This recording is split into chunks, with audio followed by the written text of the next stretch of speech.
LOLA is an acronym for Ladies of Liberty Alliance. We empower Nigerian women in the liberty world.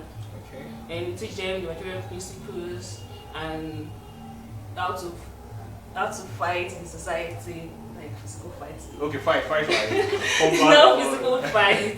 Like, okay. Or fight their husbands. And okay, it's actually not for a certain, it's not stereotype, like it's not for a certain age group. So while you are 16 years old and above, you can be married, student, female. Okay. It's for everybody. So I want to add something. Well, yes, the vision of LOLA is to, empower women about their individual liberty and free market principles. So the whole thing we do is to train women and to enlighten them about their rights as human beings, and then to also make sure that, to give them a platform where they can have public discourse, political discourse, or to be able to participate, as leaders in the society. Okay. Do you think the rights of women in Nigeria or Africa is being trampled upon? Is it being kind of restricted or something? Yes, I feel so. It happens everywhere in Nigeria. Well, not everywhere, but then in most societies, there's still, especially in the lower class and middle class, there's still the please sit down. Like, kind of what are you you saying? stay back, maybe let the men do things for us, like, let the men lead, that sort of thing. So what can be done about it? What is LOLA doing to kind of reverse this trend or this particular attitude, societal attitude? Well, first of all, by changing the mindset of women that join the organization or that come for our events, telling them that they have rights to do whatever they want to do and nobody can tell them to do what they don't want to do. What you're basically saying is you teach them and change their mindset. So basically, when you organize these events, your target audience basically the ladies, the female gender. Yes. So when are you going to be having another event, and why should people come around for your events? I mean, what should they hope to learn or take away from the events? Well, there's a saying that I really love. It says that people and idea create change. And so if a large number of women in Nigeria are complaining about, their rights being trampled on or not having the necessary freedom to carry out what they want to do, then the most sane thing is to be a part of an organization that would empower you to understand your rights as a human being, to train you on how to even fight for those rights. So for every woman out there, whenever we're having a LOLA event, just be a part of it, because we provide training opportunities, we provide the right platform for you to understand your rights, for you to understand that being a woman should not limit you in terms of your career, should not limit you in terms of your decision as a human being, and that you should only set the space for you to, actually aim higher and to achieve better. Yeah, talking about aiming higher, in most African communities, you see this attitude against women owning properties, like maybe having their own house or having big things. There's this attitude that perhaps she kind of subject your husband or something, that kind of attitude. Like maybe if you don't have money, maybe she would have the house or something in your husband's name. All this sort of attitude. I don't know. What do you think about it? Okay, I think as a woman, you should be allowed to have our own properties. Like, okay, it's not a matter of because my husband owns it, I should. So, like, okay, I should not work for my own and all of that. Okay, in LOLA, we train women like that, empower you to be independent on your own. And kind of came mine, right? Yeah. But then, is there any clash between the traditional values in terms of marriage values and the independence, individual independence that every human being should have, and talking about women here, the individual freedom that women should have to aspire to the highest level they can, have properties and all of that? Is there any sort of clash there? Yeah, the clash that I would say is there per se is because I would say in the olden days, really, if you look at the history of maybe Yoruba women, for instance, Yoruba women were the ones that were business women, were the lodgers. They were enterprising, they were rich, they were able to own properties. they had money. In some other cultures, like the Igbo culture, for instance, in Nigeria, they don't allow women to own properties. In the sense of, like, if you are born in a family, if your father dies, you don't have a right to the property because you are just a female child. The thing is that all these cultures are there, but it doesn't mean because something is our tradition, even though it's trampling on our rights, we should just accept it just because it's tradition. That is why we should always have this discourse, because women are actually suffering under those cultures that are trampling on their rights. And so that is the whole aim of LOLA, to educate, you know, these women, to empower those that are being trampled upon. There are so many women that, you know, they are probably making a lot of money, but because of marriage or because of tradition, they don't even have a right to spend that money. They literally have to ask the permission of their partner to spend their money. Those things are not right, because it is my money, I made that money. Even if I'm going to use it to take care of responsibilities, it has to be my sole choice. It doesn't have to, I don't have to be coerced into doing it just because it is my tradition. So those are the empowerment opportunities, because it's all in the mind. If we train the mind to let the woman understand that this is your right, this is your liberty, then you can choose to spend your money anyhow you want.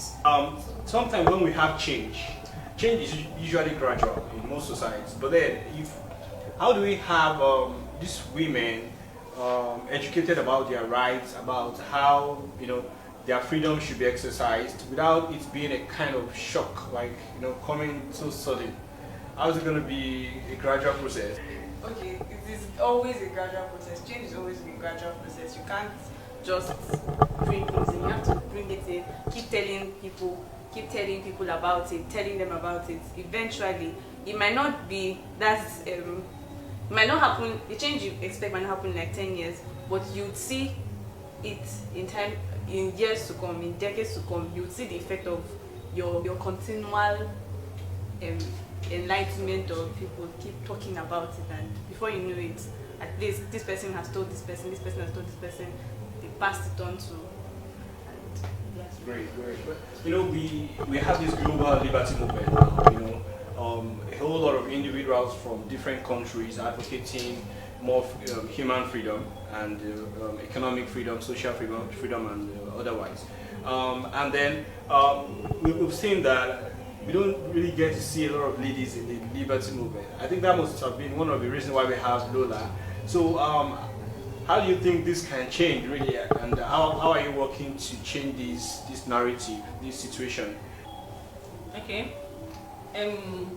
Look, LOLA is one of the platform.